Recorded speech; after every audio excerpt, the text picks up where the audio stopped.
Thank you. Have a good night.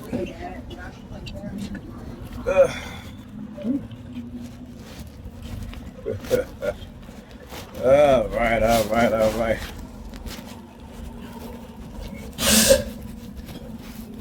Let me tell you, what a day, like I said. Welcome back to a brand new video of the Target Individual Program, Target Individual Experience.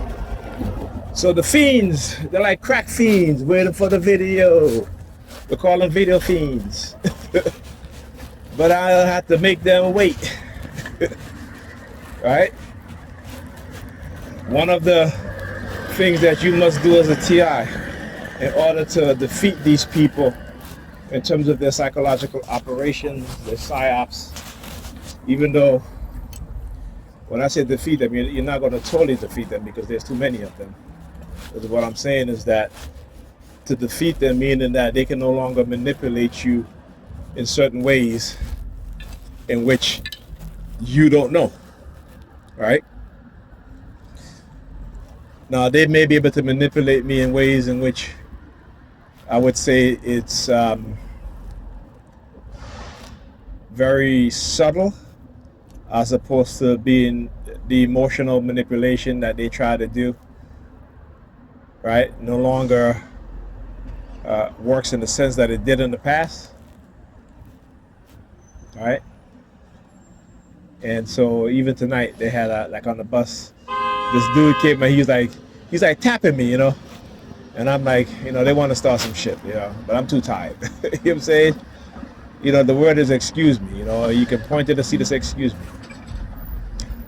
But they do that again and again, they do this from time to time, is to try to say, well, look, we made you so passive. First of all, I'm not a violent person. Again, talk about false narratives, right? They'll try to accuse you of being something that you're not, right? And then they will try to condition you into being something that you're not, and then label you with that, right? Now, if they don't succeed, there are other things that they will do. Okay, go to the website psychologicalharassment.com. It talks about that stuff, right?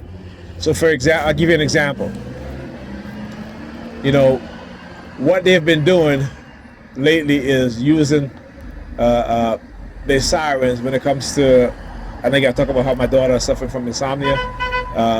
Last night she couldn't go to sleep. She was up until 5 o'clock in the morning, right? Because they've been microwaving us. They've been particularly using radio wave frequency, right, to manipulate her mind.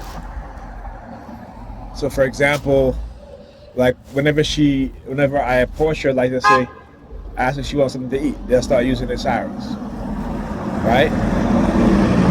Whenever she's like walking by, they start using the sirens.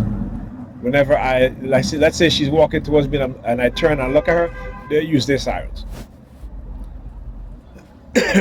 Right? Why are they doing that? And again, what's the purpose of them doing that? What are they trying to convey? Or what are they trying to engage in? Right? Or what are they trying to make me to have these intrusive thoughts? Excuse me. Right? So why are they doing that? There are times where they'll do it with Ethan, okay? And there are times they'll do it with Pam. So there's always going to be, you know, even when I, you know, go home, you know, they do it with my sister, with my niece, with my nephew, my grandnephew, both grandnephews, right? This is what they'll do. And so when they do that, right, what it does to you as a human being is that you start to think, you know, of a reason why they're doing it, and then you go into that realm of having intrusive thoughts, right? Because they're doing things to your mind to project certain things that you wouldn't even think about. Because again, when you're trying to figure the stuff out, there's a plethora of things that you would think of the reason why they're doing it. And so this is what I talk about, the intrusive thoughts. And this is how they get away with stuff like that, conditioning people's mind a certain way. Thank you. Good night. Okay? You must understand that. You must know that. Very true.